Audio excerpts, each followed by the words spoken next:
Guys, નસ કિચનમાં આપ સૌનું હાર્દિક સ્વાગત છે।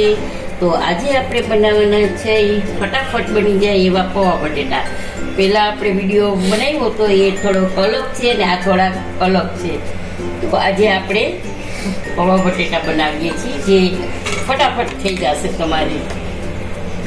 તો આપણે તેલ મૂકી દીધું છે 2 ચમચા જેટલું। 2 ચમચા મોટા છે તો 2 ચમચા જેટલું આપણે તેલ મૂકી દીધું છે।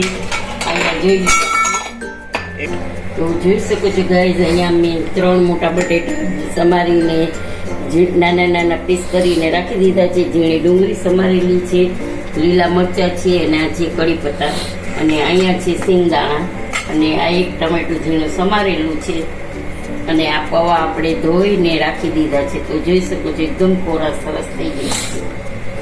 તો હવે આપણે આપણું તેલ ઓલમોસ્ટ આવી ગયું હોય એવું લાગે છે આપણને। તો આપણે એમાં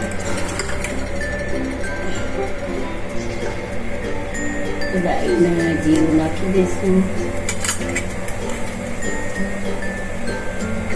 રાઈ જીરું ચટકે એટલે આપણે એમાં હિંગ નાખી દઈશું। તો આપણા રાઈ જીરું ચટકવા માંડ્યા છે તો આપણે એમાં એક નાની ચમચી હિંગ નાખી દઈશું। પછી એમાં નાખશું આપણે પેલા બીજ, પછી નાખશું ઝીણી ડુંગળી સમારેલી અને લીલું મરચું ને કડી પત્તા બધું નાખીને આપણે પલાવી લઈશું।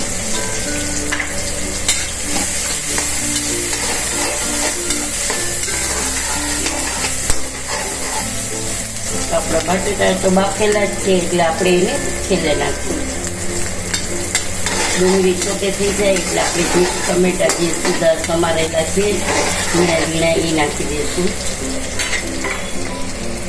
મીઠું નાખી દઈશ અને થોડુંક આપણે નાખશું આ મસાલામાં, નહીં તો પછી પૌવામાં મોરા લાગશે। પૌવામાં નહીં નાખો ને તમે તો આપણી ડુંગળી એકદમ ચોસવાઈ ગઈ છે। તો હવે આપણે એમાં નાખી દઈશું ટમાટર। ટમાટર થોડાક ચડી જાય પછી આપણે બટેટા નાખીએ।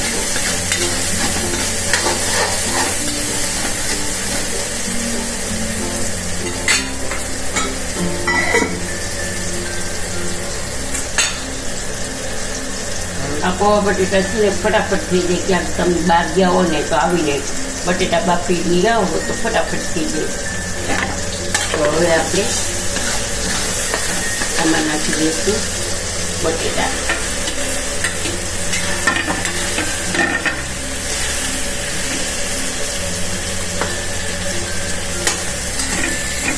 ચાલો આપણે આમાં મસાલો કરી દઈશું। અમારે થોડા સ્પાઈસી જોઈએ એટલે હું લાલ મરચું નાખું છું। તમારે ન ખાવું હોય લાલ મરચું તો તમે ખાલી હળદર જ નાખી શકો છો। અમારે બધા મોટા છે, બાળકો નથી ઘરમાં નાના, તો અમે થોડાક સ્પાઈસી ખાઈ છીએ તો એના માટે હું લાલ મરચું પાવડર નાખું છું। થોડોક નાખશું ગરમ મસાલો, પછી આપણે એને ચલાવી લઈશું। મસાલો તેલમાં એકદમ ભળી જાય પછી આપણે નાખી દઈશું આપણા પૌવા।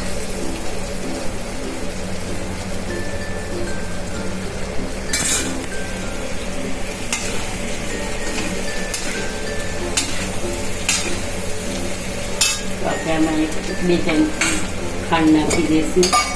મારી પાસે 2 લીંબુના સ્કૂપ છે તો 2 નાખી દઈશું આપણે।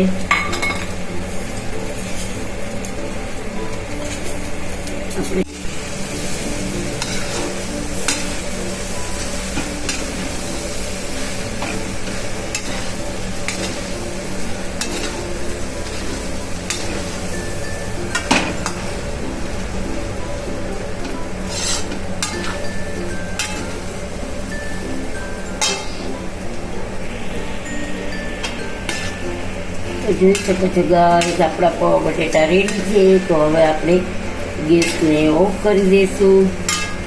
તો આપણા પૌવા બટેટા રેડી છે। ચાલો ગાઈસ, આજે આપણી રેસીપી પૌવા બટેટાની રેડી છે સર્વ કરવા માટે। તો જોઈ લો આજના પૌવા બટેટા તમને કેવા લાગ્યા। તે જણાવજો કમેન્ટ કરીને, સબસ્ક્રાઈબ કરજો, લાઈક કરજો, શેર કરજો અને કમેન્ટ કરીને જરૂરથી બતાવજો કે આજના પાવ બટેટા રેસીપી કેવી લાગી. જય શ્રી કૃષ્ણ.